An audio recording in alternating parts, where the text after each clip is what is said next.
For 17 years, one car quietly proved that Audi could build a supercar that scared Ferraris on the track and still idled calmly in traffic. Nearly 46,000 units later, the last R8 rolled off the line in 2024. But here's what most people missed. The R8 was never just about speed.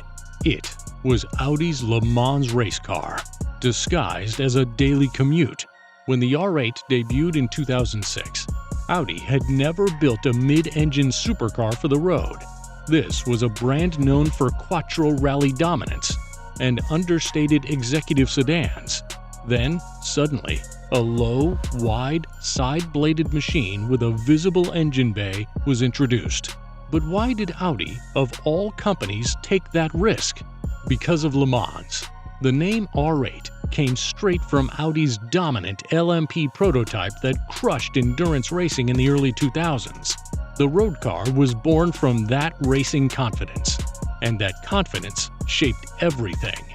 The first-generation R8 arrived with a 4.2-liter naturally aspirated V8 FSI engine mounted right behind the cabin, 420 horsepower at launch, later bumped to 430 horsepower.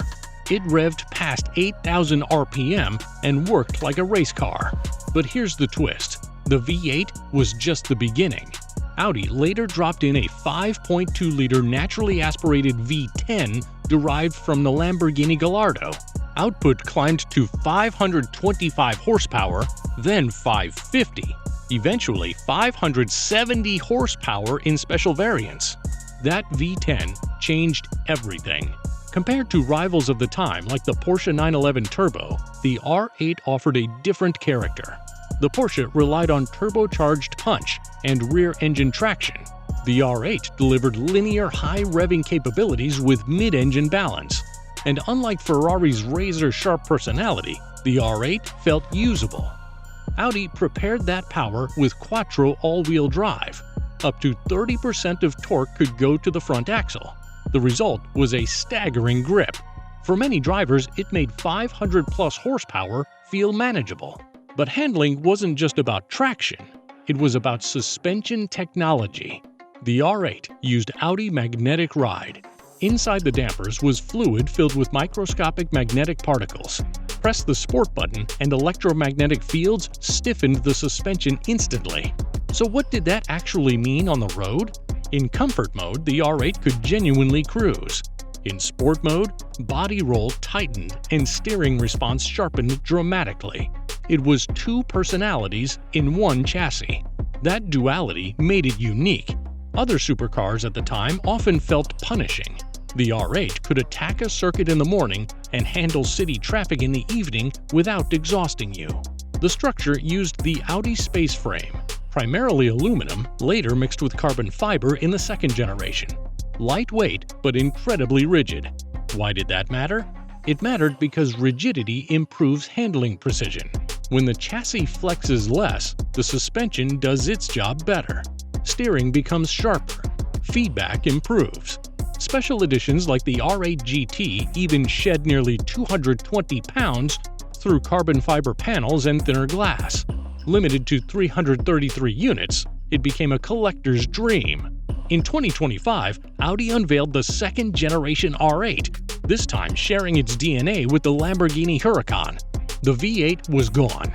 Now, every R8 came with a naturally aspirated 5.2-liter V10, 540 horsepower in standard form, 610 horsepower in the V10 Plus. Later, the performance model pushed 620 horsepower.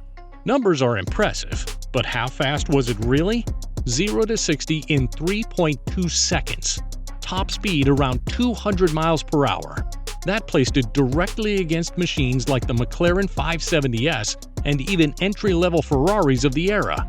But again, Audi added its own twist. For the first time ever, there was a rear-wheel drive R8, the R8 V10 RWS. Slightly lighter, more playful, less clinical.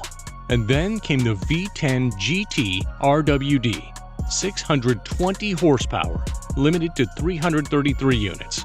The most powerful rear-wheel drive Audi ever built. A proper send-off. Step inside the R8 and something feels different.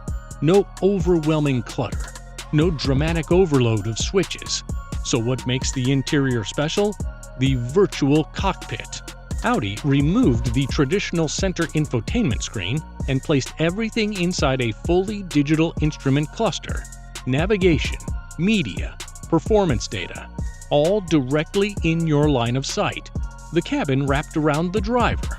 Nappa leather, Alcantara headliners, carbon fiber trim, solid aluminum switchgear that clicked with precision. Unlike some Italian exotics, the R8 felt engineered, not theatrical. Seats were supportive but comfortable enough for long drives. Visibility was surprisingly good for a mid-engine car. The front trunk could hold weekend luggage. It was elegant without trying too hard. But eventually, naturally aspirated engines started disappearing. Turbos dominated. Hybrid systems took over. Why does the R8 matter in that conversation? Because it was one of the last naturally aspirated V10 supercars in production.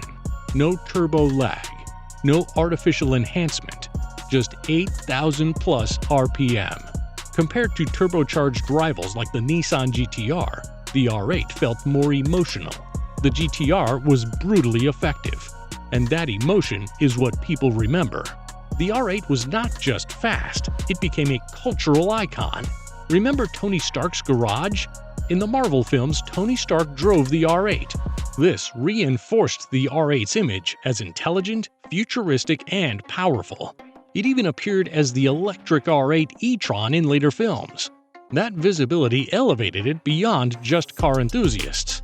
Audi Sport developed GT3, GT2, and GT4 race versions of the R8. Over 450 race cars were built. Hundreds of championship titles globally. Why does that matter to buyers? Because motorsport success builds credibility. When a road car shares DNA with endurance-winning race machines, it carries a different weight. It is not just marketing, it is engineering tested at 24-hour races. The car offered balance. Exotic looks without exotic unreliability. Supercar speed without unbearable harshness. Daily drivability without losing drama. It was the supercar for someone who wanted performance without shouting about it. And in a world where many cars scream for attention, the R8 simply stood confident. On March 22, 2024, the last R8 rolled off the line at Bolingerhof, Vegas yellow, headed to the Audi Museum in Ingolstadt. 45,949 units over 17 years. Not mass production, not ultra-rare, just enough to leave a legacy. And here's something to think about. As electrification rises and naturally aspirated engines fade away, cars like the R8 may never exist again in the same form. No hybrid assist, no forced induction, just engine, chassis, and driver. So was the R8 the best supercar ever built? Maybe not the most extreme, maybe not the fastest in every comparison, but it might be the most complete. So would you choose the all-wheel drive V10 for grip or the rear-wheel drive GT for pure drama? Drop your answer in the comments. If you love stories about machines that changed the game, subscribe and join the community.